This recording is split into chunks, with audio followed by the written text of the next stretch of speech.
کہ نبی اکرم صلی اللہ علیہ وسلم حرم کعبہ کے کونے میں تشریف فرما، حرم کے دوسرے کونے میں سرداران قریش بیٹھے، سر جوڑ کر بیٹھے ہیں، بانداز تشویش اضطراب کے عالم میں بیٹھے ہیں، اور ایک دوسرے سے یہ کہہ رہے ہیں کہ وہ شخص کہ جو حرم کے اس کونے میں بیٹھا ہے، اس نے تو ہمارا جینا دوبر کیا، اس نے تو ہماری زندگی کو اجیرن کیا،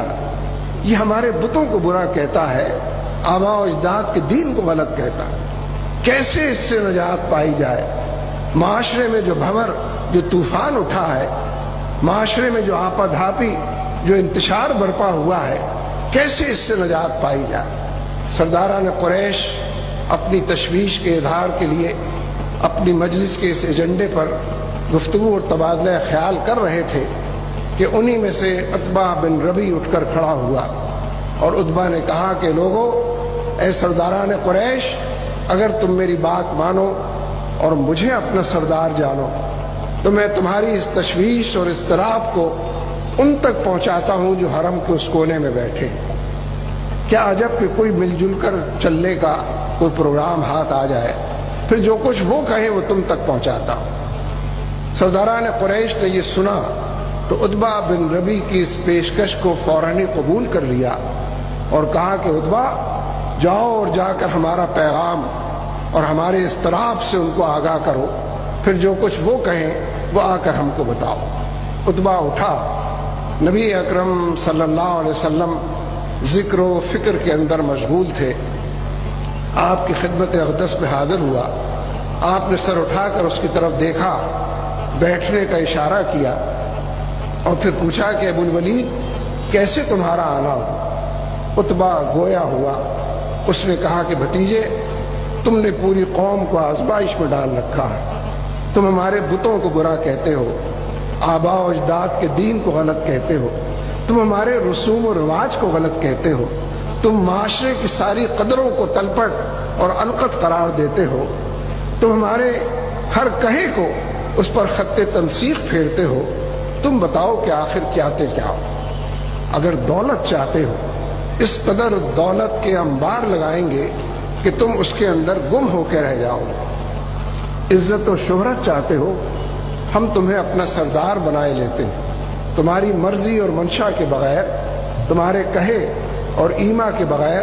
اپنی اجتماعی زندگی کا کوئی فیصلہ نہیں کرنے کے۔ اگر عورت چاہتے ہو، مکے کی جس عورت کی طرف اشارہ کرو، تمہاری خدمت میں پیش کرتے ہیں۔ اور اگر تم پر کوئی اثر ہو گیا ہے، کسی جن بھوت آسیب نے تم کو آ لیا ہے، تو بتاؤ، ہم بہتر سے بہتر تمہارا علاج کراتے ہیں۔ نبی اکرم صلی اللہ علیہ وسلم اس کی ان خرافات کو خاموشی اور صبر کے ساتھ سنتے رہے، اور پھر پوچھا کہ ابو الولید، کیا تم نے اپنی بات پوری کر لی؟ عتبہ نے کہا کہ ہاں بھتیجے، میں نے اپنی بات پوری کر لی۔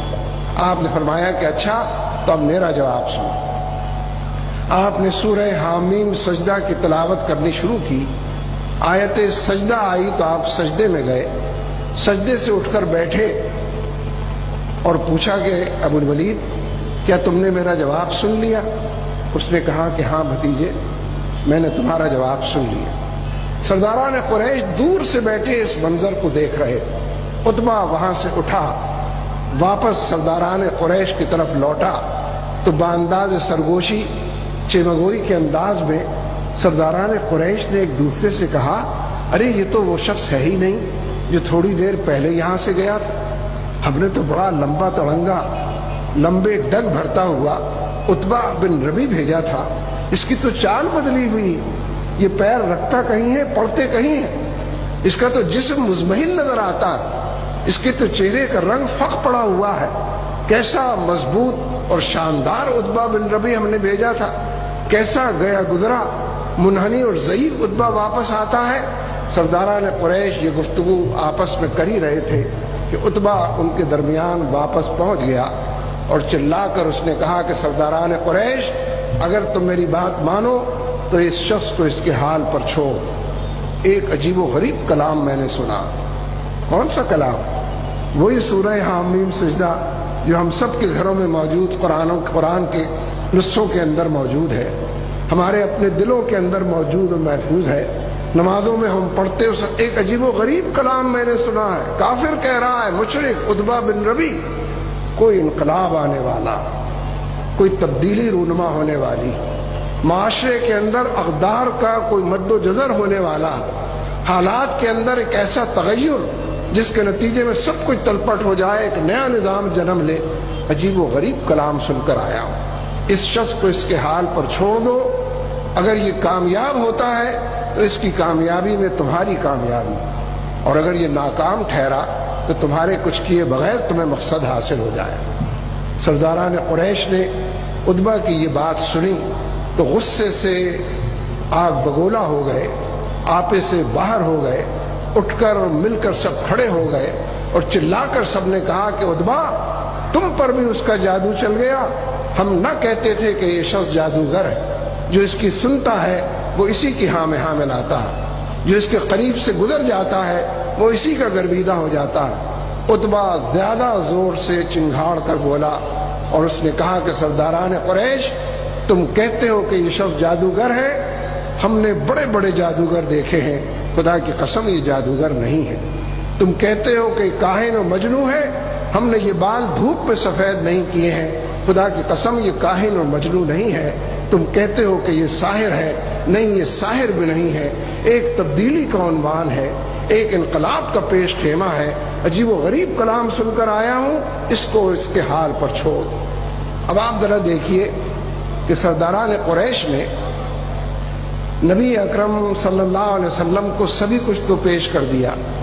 آپ کو دولت بھی پیش کی گئی، عزت و شہرت بھی پیش کی گئی، آپ کو عورت بھی پیش کی گئی، آپ کو صحت بھی پیش کی گئی، لیکن نبی اکرم صلی اللہ علیہ وسلم لِيُظْهِرَهُ عَلَى الدِّينِ كُلِّهِ وَلَوْ كَرِهَ الْمُشْرِكُونَ، کسی کی پیشانی پر بل پڑے، کسی کی تیوریوں پر آنچ آئے، کسی کو برا لگے یا بھلا لگے، غلبہ دین کی جد و جہد تمام ادیان باطلہ کے مقابلے میں، تمام فلسفوں اور نظریات کے مقابلے میں، تمام نظام ہائے زندگی کے مقابلے میں اللہ اور اس کے رسول کے فرمان کو، قرآن و سنت کے پیغام کو غالب کر دکھانا، دلیل کے طریقے پر بھی، دعوت جو دلوں کے اندر گھر کر لے، استدلال جو دل و دماغ کو اپیل کرے، وہ سچائی اور حقیقت جو اپنے آپ کو واشگاف کرے، ان تمام حوالوں سے انسانوں کو فتح کیا جائے، دل و دماغ کو مسخر کیا جائے۔